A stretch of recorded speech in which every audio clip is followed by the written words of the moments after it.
Titanoboa had nothing on these prehistoric snakes. When you think of the most terrifying snake ever, the Titanoboa probably comes to mind. It's a snake so massive it could swallow a human whole. Well, the reality is a bit different. It lived in the tropical rainforests of Paleocene Colombia about 60 million years ago. These lush, swampy environments were perfect for such a colossal snake. But here's where it gets interesting. Despite its fearsome size, Titanoboa wasn't the monstrous predator we often imagine. Studies of its skull and teeth reveal that it primarily fed on fish. Yes, fish.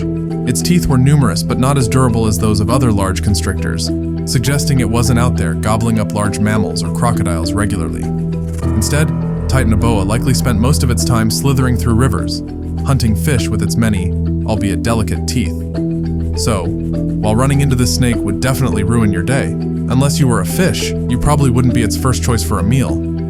The Matsoidae family, these prehistoric snakes might not be as famous as Titanoboa, but they were likely even scarier. Unlike Titanoboa, which had a relatively peaceful diet of fish, the Matsoidae were more voracious predators. They had a much more varied and gruesome diet, often feasting on larger prey. The Matsoidae family included some real giants, with members growing even larger than Titanoboa. These snakes roamed across Europe, Asia, and Australia, and their diets included not just fish, but also small dinosaurs, reptiles, mammals, and birds. Their powerful constricting muscles and brutal hunting techniques made them formidable predators. Imagine a snake that didn't just swallow its prey whole, but tore it apart piece by piece. That's the Matsoidae for you. The oldest member of the Matsoidae family takes us back to the Cretaceous period, about 98 million years ago. This ancient snake was discovered in Sudan, but the find was limited to a single bone. Despite this scant evidence, it suggests that these snakes first appeared in Africa. During the age of dinosaurs, these snakes were already formidable predators. They had an opportunistic diet, which means they ate pretty much anything they could catch. There's even evidence suggesting that some Matsoidae preyed on newly hatched dinosaurs. One fascinating specimen showed a Matsoidae snake consuming what appeared to be a newly hatched titanosaur. Besides dinosaurs, they also ate small reptiles, mammals, birds, and fish. Despite living in a world dominated by massive predators, the Matsoidae managed to survive and thrive by being incredibly adaptable. They weren't the top dogs yet, but they were on their way. What really sets the Matsoidae apart is their brutal way of killing. Unlike other constrictors, these snakes had inflexible skulls, which meant they couldn't swallow their prey whole. Instead, they used their powerful muscles to constrict and capture prey, then tore them apart using their teeth and jaws. If you're being caught by one of these snakes, instead of being swallowed whole, you'd be shredded into bite-sized pieces.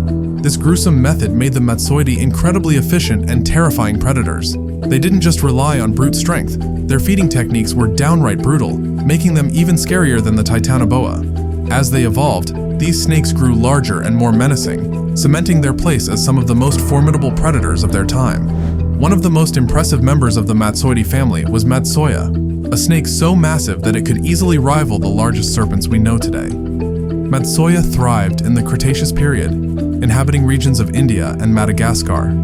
These were areas rich in biodiversity, with lush forests and plenty of prey. Matsoia took full advantage of this environment, growing to sizes comparable to the largest modern-day snakes. In India, Matsoia reached lengths of about 16 feet, similar to the biggest boa constrictors we see today.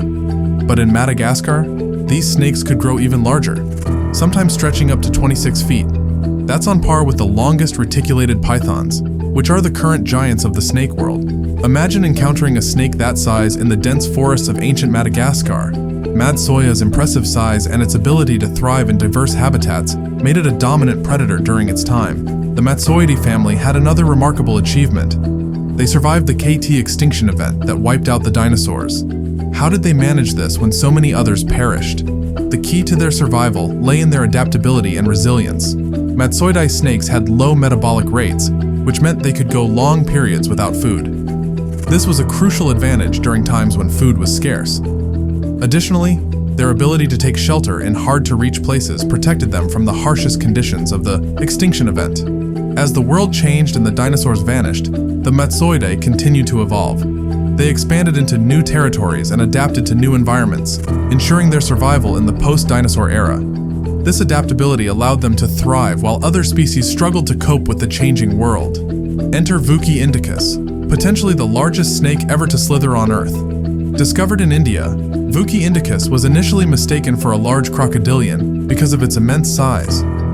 When paleontologists re-examined the fossils, they realized they were looking at a snake, and a colossal one at that. Vuki indicus was estimated to be between 40 to 50 feet long, making it significantly longer than the Titanoboa. Weighing around a ton, this snake was as heavy as an adult giraffe. Its predatory habits were just as impressive. Unlike Titanoboa, which mainly hunted fish, Vuki indicus prowled on land, lurking in thick swamps and ambushing a variety of prey. From crocodilians and turtles to primitive whales, Vuki indicus had a diverse and impressive diet. Its reign as the top predator in its environment was undisputed, making it one of the most fearsome snakes to ever exist. The story of the Matsoidae family doesn't end there. Australia, known for its unique and often dangerous wildlife, became a hotspot for these prehistoric snakes. During the Cenozoic era, Australia saw the emergence of several notable Matsoidae members, including Yurlungur and Wonambi. These snakes thrived in Australia's warm climate.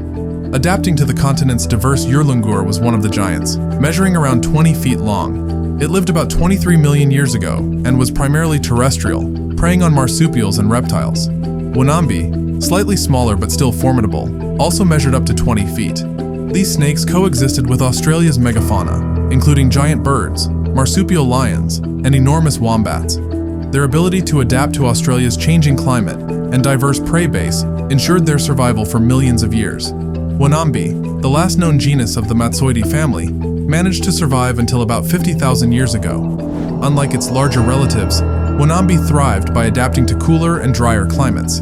It preferred to stay near waterholes, lying in wait for unsuspecting prey. Wonambi's ability to exploit these niches allowed it to persist long after other large snakes had disappeared. However, the arrival of humans in Australia marked the end for Wonambi. Aboriginal Australians, with their advanced hunting techniques, quickly made short work of this ancient predator. By around 12,000 years ago, Wonambi was extinct, bringing an end to the Matsoidae family. Despite their extinction, these snakes left a significant mark on our understanding of prehistoric life. They were adaptable, resilient, and sometimes terrifying, proving that the prehistoric world was full of fascinating and fearsome creatures. So, what are your thoughts on this? Let us know in the comments below.